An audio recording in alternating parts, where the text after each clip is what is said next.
My biggest fear would be when the first comes and I don't get the rent. I found that my tenant had dumped concrete down my toilet. Can you believe Fair Housing fined me $5,000 for that? How do you onboard your tenants? What do you do? I don't even know if I do it right. If you're a landlord, don't just rent perfect. The Rent Perfect podcast with property expert and private investigator, David Pickron. Well, Scott, my biggest fear is not someone not paying me on the first of the month anymore. Yeah? You've got a new fear. Yeah, I got a new fear. It is October. I mean, you should be afraid of something. It's Halloween month. I just feel that this federal government is just getting in our business way too much. That's my fear. Maybe we should change the intro. Maybe I should say, my biggest fear is being partners with the federal government. I see those kind of it is Halloween month, but I see those kind of creepy skeleton hands that are kind of just slowly getting into our business. They are. Well, welcome to today's podcast. Scott Aubrey is joining me. Scott, welcome to the podcast today. Hey, like us, subscribe to us. We're trying to really help landlords become that first property owner to that seasoned landlord. And there's a lot to this business. Yeah. And one of the things we're going to talk about today is projecting the future and where this industry is going and how the government is trying to manipulate it. So, like I said, go ahead and subscribe so you make sure and you get all of our latest podcasts. Hey, we're both landlords. We feel like almost the most important thing we can do is properly screen our applicants because we are turning over a $200,000, $300,000, $400,000, $500,000 asset to them. And it's our livelihood, right? It's my retirement. It's what I'm going to pass on to my kids. It's my legacy. It is what I do. It is important to me. And I think one of the most important things we teach here is proper screening. Right. Yeah. Right? And so what do you do when you screen somebody, right? It's almost like having a tool belt. Mm-hmm. And what are some of the different things we do in our tool belt? Yeah, I mean, we're doing credit. Right. We're doing a criminal background. We're looking at eviction histories. Right. We're looking at really any data that we can get that might affect their ability to occupy our property and pay the rent. Landlord verifications, employment income. I mean, we are getting a lot of data because we want to protect our investment. Yeah. Yep. Right. Due diligence. Right. And I just feel like this government is coming in and just slowly chipping away. If they can kill one of those tools in the tool belt, maybe we might go, oh, okay, yeah, we can do without that tool. But then the next tool. And the reason I say this is because in April of 2022, Secretary Fudge, who's a secretary of the Department of Housing and Urban Development, HUD, has come out and said, I'm instructing all departments in the next 6 months to look at every memo, form, process, communications that discriminate against people who have criminal history. And this is all due October 14th. Well, it's October 12th today. Yeah. This is due in 2 days. You don't shoot out your bullet, right, and your intentions, and all this comes in, and then you just ignore it. Right. So I will tell you in 2023, we are going to get some new HUD guideline about the need to do criminal backgrounds, and I really think they're angling it towards criminal backgrounds doesn't affect their ability to pay rent. Okay? So that's their thesis. Does criminal history affect their ability to pay rent? And if it doesn't, landlords, you shouldn't worry about it, and you should take them. Okay? As landlords, I think we know our idea of how we feel about that, right? But yeah, I hate it because I know, like before I even run numbers, and we're going to run a lot of numbers today, right? But before I even run numbers, my gut says to me, if I didn't run criminal history, I'm not going to find a lot of information that I need, okay? Mm-hmm. Are they druggies? Am I going to have a meth house, right? Mm-hmm. Who's going to be at my house? Are there going to be parties at my house? How do they live? Do they fight the police when they get, questioned? Do they have assault charges, domestic violence? I mean, it lets me know, since I'm really picking up a business partner, how that relationship is going to go the next 1, 2, 3, 4, 5 years, if it lasts that long. Yeah, if it lasts that long. I mean, the reality is we all want to rent to somebody and almost put it on autopilot and get about our lives, and our rent comes in and life is great. Yep. Right?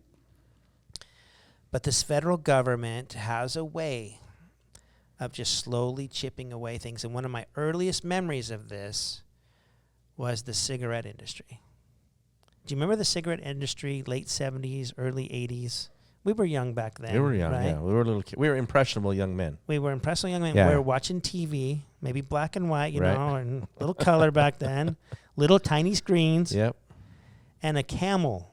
The camel would come on. He'd be puffing away on the TV, right? And he was kind of cartoonish. Right. And the government came in and said, yeah, you're really catering to kids, and we don't want kids to pick up smoking.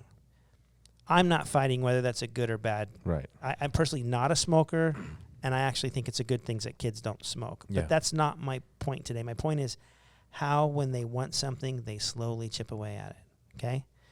I remember flying on an airplane to Florida. The fuselage is completely full of smoke. Right. And that was my first experience flying and having to just suck in all this smoke. Yeah, we didn't even know what secondhand smoke was back. Right. It didn't have a name Right. back then. We'd go into restaurants, and someone right next to the table would be, we were around smoke all the time as kids. And so they came out with some rules of saying now, no smoking on an airplane, Mm-hmm.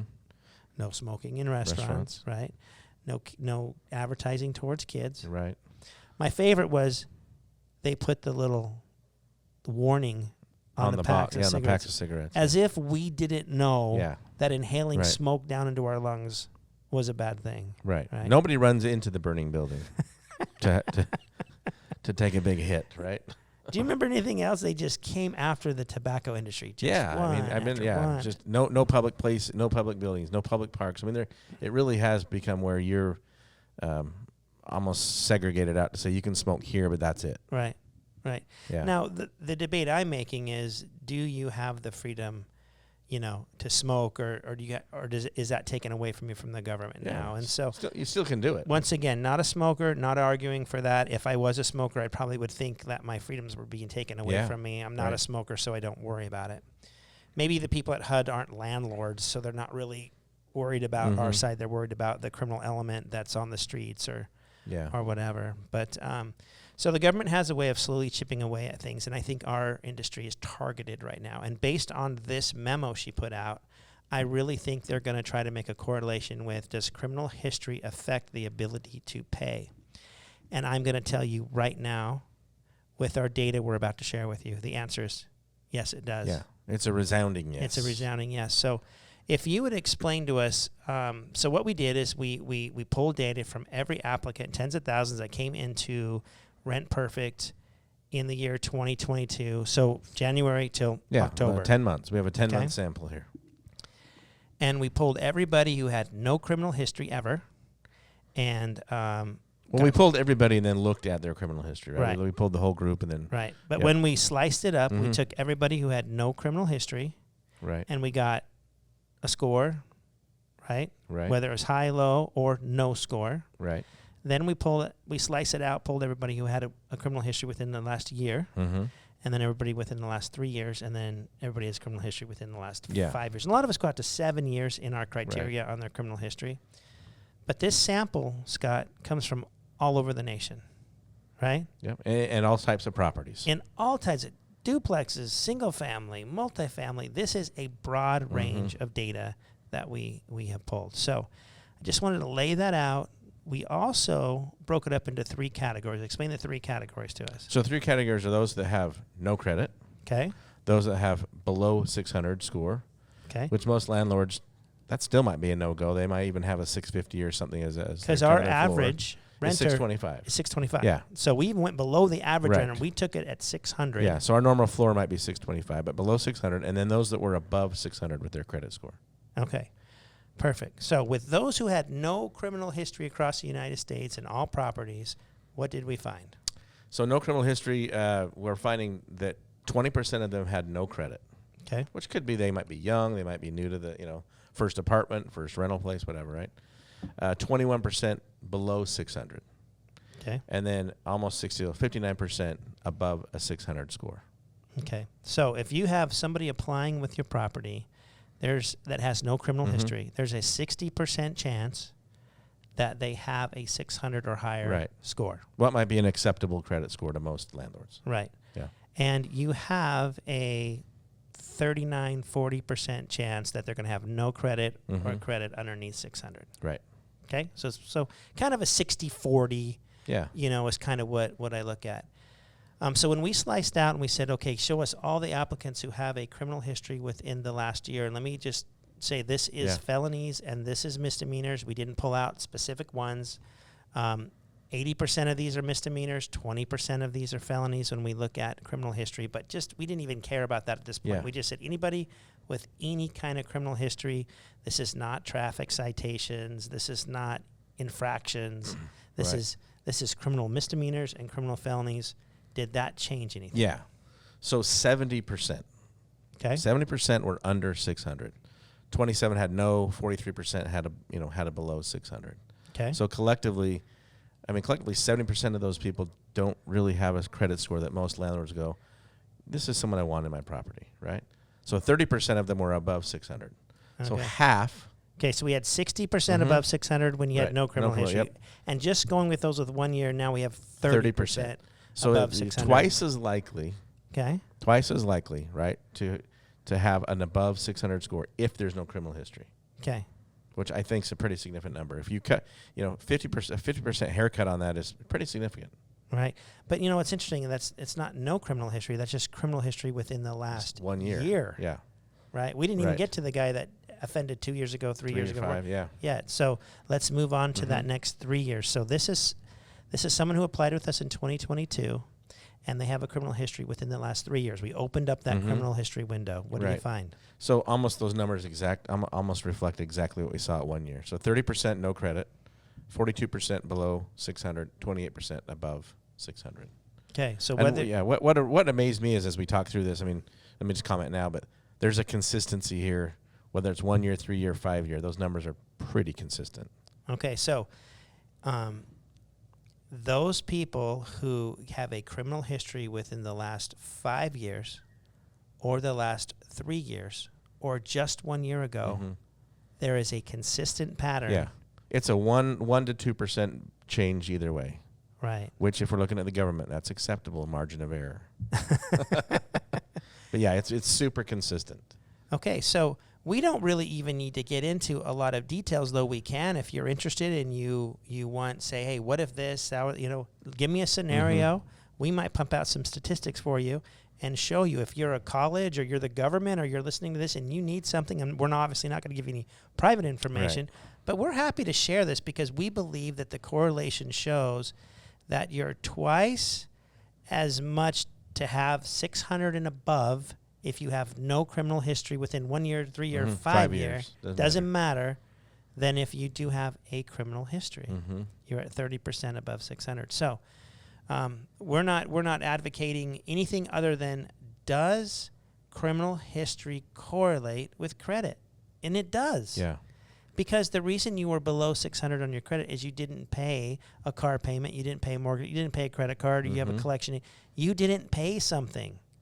That's why you're under 600. Right. Why would we or the federal government think, oh, but you would still pay your rent? Yeah. I mean, the rent's your largest payment every month. Why, if you can't pay the lower payments, what makes us think what's the expectation? we there? could make the higher payments? And Right. so, it's interesting. We've got a lot more data, but it's hard to really explain it online. But just know that people with no criminal history are twice as likely to have a better credit score. Yeah. It So- just comes out in the facts here. Right. So when you hear if there's legislation or things like that getting discussed in your area, that's even considering, hey, let's remove criminal background from all, landlording decisions. Right. You got to put your hand up and fight. You do. You got to say, hey, You wait. do. This is going to impact me. And I think most landlords would say, from personal experience, if you're a seasoned landlord, from personal experience, you'd say, oh yeah, I know the guy that had criminal history that moved in is Right. oftentimes the guy that stiffed me. Right. He's the guy I ended up evicting 3 months later. Absolutely. Absolutely. So it's important that we know that we do get that criminal history. You could say, well, Dave, if the statistics doesn't change, why can't we just go off a credit bureau? And I can tell you that there's a lot more as a landlord to getting the rent. There's how are you going to take care of my property? But Mhm. this podcast isn't so much about that. It is just strictly is there a correlation between credit and criminal? Yes, there is. And you need both. Don't let them chip away. Because if they chip away at this criminal history, what's the next thing they're going to chip away at? Well, They're we're already seeing them chip away in places that, like, source of income, or can you even pay for this?